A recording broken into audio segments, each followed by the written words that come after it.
नमस्कार, स्वागत है आपका इंडिया न्यूज 53 में। आपके साथ मैं हूं फिरदौस। आइए नजर डालते हैं आज की गतिविधियों पर। जिला अस्पताल में कार्यरत 30 से अधिक वार्ड बॉय को 3 माह से वेतन नहीं मिला है, जिस कारण कर्मचारियों ने इसकी शिकायत कलेक्टर कार्यालय में की और काम बंद करने की चेतावनी भी दी है।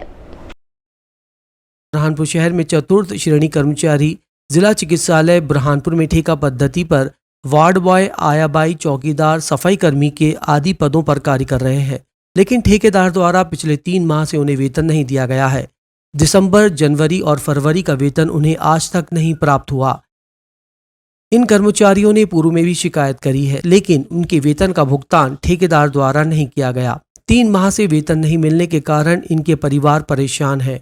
सभी चतुर्थ श्रेणी ठेका पद्धति कर्मचारियों ने जिला कलेक्टर से गुहार लगाई है कि जल्द से जल्द उन्हें वेतन दिलाया जाए। कर्मचारियों ने चेतावनी दी है कि यदि उनकी वेतन की समस्या का निराकरण नहीं किया गया तो वे काम बंद हड़ताल करेंगे, जिसकी जवाबदारी संबंधित अधिकारी और जिला प्रशासन की होगी। मैं जिला हॉस्पिटल में कार्य करता हूँ वार्ड बॉय का। हम सभी लोगों की समस्या ये है कि आज 3 महीने से हम लोगों की पेमेंट नहीं की गई है। ये सब ठेकेदार ऐसे ही काम कर रहे हैं। पिछले 2016 से ठेकेदारों ने इतना परेशान करके रखा है हम लोगों को कि किसी चीज़ का कोई मतलब अब उधारी वाला काम हो चुका है कि बोल ही नहीं सकते किसी का। हर ठेकेदार आता है, पीएफ का पैसा काटता है, ना ही पीएफ का कोई पैसा देता है। पिछला वाला जो काम थे ठेकेदार था, उसने भी हमारा कम से कम एक व्यक्ति का 1.5-2 लाख रुपया काटा, ना ही पीएफ का कोई उसने नंबर दिया, ना ही कोई राशि दिया। उसके बाद पवन कुमार बूटे आया, उसने भी ऐसे हमारा 25-26 हज़ार रुपये ऐसी हर इसका काटा उसने, और ना ही कोई पैसा दिया। अस्पताल प्रबंधन क्या बोलता है? अस्पताल प्रबंधन बोलता है तुम्हारा ठेकेदार जानो, तुम जानो। ठेकेदार बोलता है हमको पेमेंट वो तुम्हारा जो अधिकारी है, तुम्हारे अधिकारी पेमेंट नहीं दे रहे। कलेक्टर कार्यालय में आए थे, क्या शिकायत की? क्या बोला? कलेक्टर कार्यालय में ये शिकायत करने आए कि आज 3 महीने से पेमेंट नहीं है, तो हम कैसा क्या घर परिवार चलाएंगे। फिर आगे क्या रूपरेखा आप लोगों को? हमने तो इसमें लिखा है कि भाई अगर ये निराकरण नहीं होता तो हम सभी लोग हड़ताल पे जाएंगे। कब से जा रहे हैं? अभी दिया है, इसमें अगला आवेदन देंगे, उसमें दे देंगे कि हम लोग कब से जा रहे हैं। कितने कर्मचारी लगभग? हम कम से कम 30-35 के आसपास कर्मचारी। भारतीय किसान संघ ने कलेक्टर कार्यालय में डिप्टी कलेक्टर को ज्ञापन सौंपकर बीमा कंपनियों का कलेक्टर परिसर के बाहर पुतला फूका। मांगे न पूरी होने पर उग्र आंदोलन की चेतावनी दी है। मंगलवार को भारतीय किसान संघ की ओर से कलेक्टर कार्यालय के सामने नारेबाजी करते हुए बीमा कंपनी का पुतला फूका गया। किसान संघ की मांग है कि प्रधानमंत्री फसल बीमा राशि वर्ष 2020 फरवरी माह की खरीफ और 2020-21 की रबी फसल की राशि के वितरण में विसंगति आ रही है। ये राशि सीएम द्वारा सिंगल क्लिक के माध्यम से किसानों के खातों में डालने की बात कही गई थी, लेकिन आज तक नहीं मिली, जबकि कुछ किसानों को नाम मात्र की राशि मिली। भारतीय किसान संघ के इंदौर संभाग उपाध्यक्ष विपिन सुगंधी ने कहा, कई गांव ऐसे हैं जहां एक ही पटवारी हल्के में प्रति हेक्टेयर अलग अलग दावा राशि का भुगतान किया गया है। किसानों के मांगे जाने के बाद भी बीमा सूची उपलब्ध नहीं कराई जा रही। दस्तावेज उपलब्ध नहीं कराने से बीमा राशि की स्थिति साफ नहीं हो रही है। सर, आप लोग क्या करने जा रहे हैं? हम भारतीय किसान संघ की तरफ से है और पूरे प्रदेश में भारतीय किसान संघ द्वारा बीमा कंपनियों के विरुद्ध जो है आज का धरना प्रदर्शन और पुतला दहन का कार्यक्रम हो रहा है। क्या हो रहा है बीमा कंपनी की? क्या रो? इस विषय में देखा गया है कि प्रधानमंत्री फसल बीमा राशि जो 2020 में फरवरी माह में खरीफ की और 2021 में रबी की फसल की बीमा की राशि जो है मुख्यमंत्री द्वारा 1 क्लिक के माध्यम से किसानों के खाते में डाली गई थी, और उसका जो वितरण हुआ है उसमें बहुत सारी विसंगतियां हैं। बीमा कंपनियों ने किसानों के साथ में छल करते हुए बीमा के जो मूल्य होता है, फसल का जो वास्तविक नुकसान होता है, उसके तुलना में नाम मात्र की राशि दी है और नाम मात्र की राशि किसानों के खाते में डाली है। प्रदेश के कई ऐसे गांव हैं जहां पर एक ही पटवारी हल्का है और प्रति हेक्टेयर अलग अलग वहां दावा राशि का भुगतान किया गया है। किसानों के मांगे जाने पर भी अभी तक के विभाग द्वारा ना तो कोई सूची प्रदान की गई है और ना ही किसानों के नामजद हमको प्रदान किए गए कि कितने किसानों को हमने बीमा दिया और कितना दिया।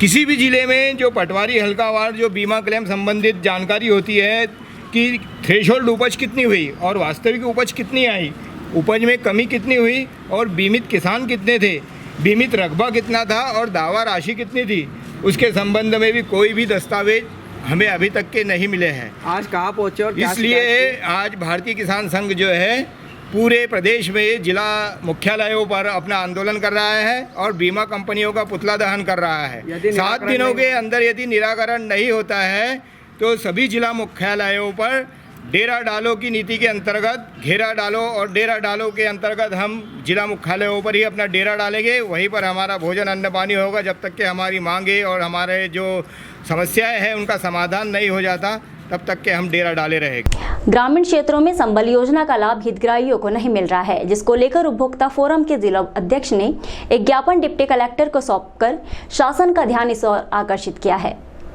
संबल योजना के अंतर्गत छात्र छात्राओं को छात्रवृत्ति 2020-21 की नहीं मिली है। इसके लिए उपभोक्ता अधिकार संगठन के समस्त पदाधिकारियों ने माननीय कलेक्टर महोदय के माध्यम से मुख्यमंत्री शिवराज सिंह चौहान के नाम ज्ञापन सौंपा।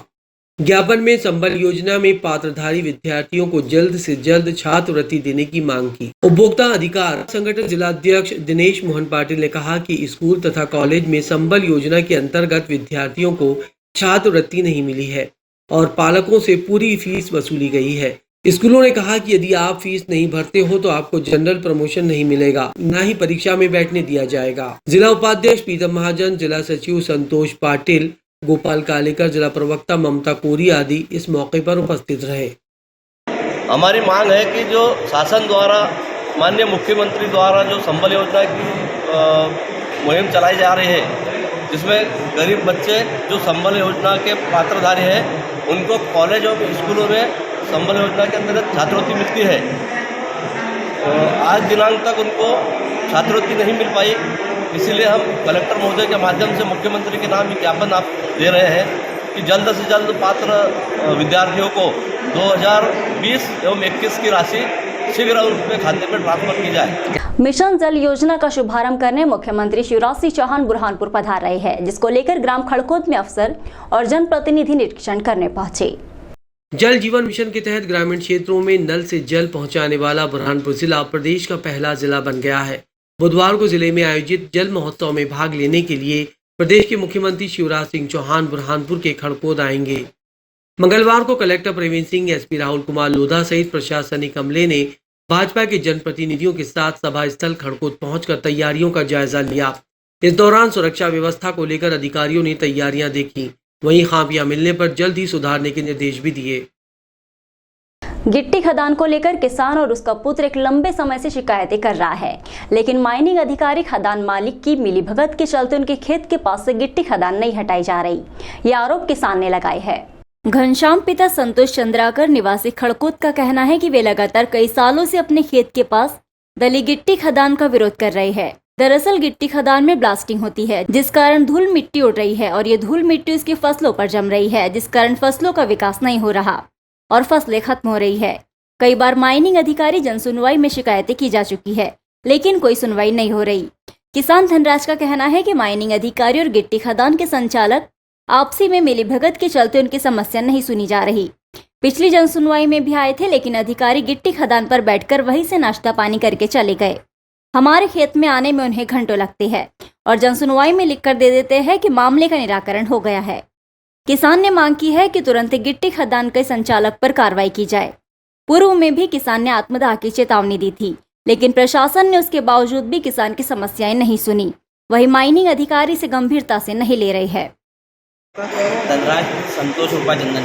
कहाँ से आए आप? ग्राम खड़कोद से। किस लिए आए? खेत की समस्या है, खदान है पास में, खेत के पास में, और हमने ट्यूबवेल लगाई थी पिछले साल भी और अभी वर्तमान में भी एक लगाई हुई है जो ब्लास्टिंग के कारण बैठ गई है। तो क्या हो रहा, समस्या क्या जा रही? समस्या पानी नहीं है। केले के लिए हमने चारा ने हिस्से का मजबूरन हमें पानी लेना पड़ा दूसरे खेत वाले से। पूरी मेहनत करने के बाद में हमें चारा हिस्से से पानी। तो पिछली बार आए थे आप लोगों ने, क्या निकला? कोई कार्रवाई नहीं हुई है। पाल साहब जो है जांच के लिए आते हैं, पर खदान पे 2.5 घंटे रुकते हैं और किसान को कुल मिला के परेशान कर रहे हैं, ताकि किसान खेत में इंतजार कर करके है खेत से बाहर निकल जाए, घर पे चला जाए, फिर हम जांच करें। मिली भगत है कहीं ना? पाल साहब पूरी तरह से मिले हुए खनिज माफिया से। लालबाग में स्कूल के पास खुली शराब दुकान को लेकर लोगों में विरोध है। लोगों का कहना है कि शराब दुकान पूरी तरह से अवैध है। यदि इसे जल्द बंद नहीं किया गया तो स्थानीय लोग उग्र आंदोलन करेंगे। लालबाग में एक सरकारी स्कूल के पास शराब की दुकान होने की वजह से स्थानीय लोगों में काफी आक्रोश है।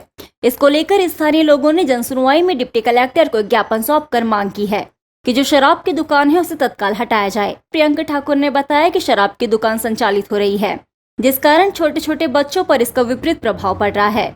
उस रोड से माताएं बहनें आवागमन करती है, जिनको देखकर शराबी गंदे गंदे कमेंट करते हैं।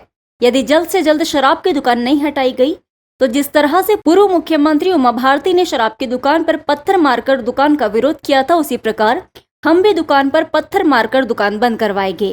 फिर उसके बाद शासन हम पर कोई कार्रवाई नहीं करे, क्योंकि पूर्व मुख्यमंत्री को सारे अधिकार माफ है और एक आम आदमी को सजा दी जाती है।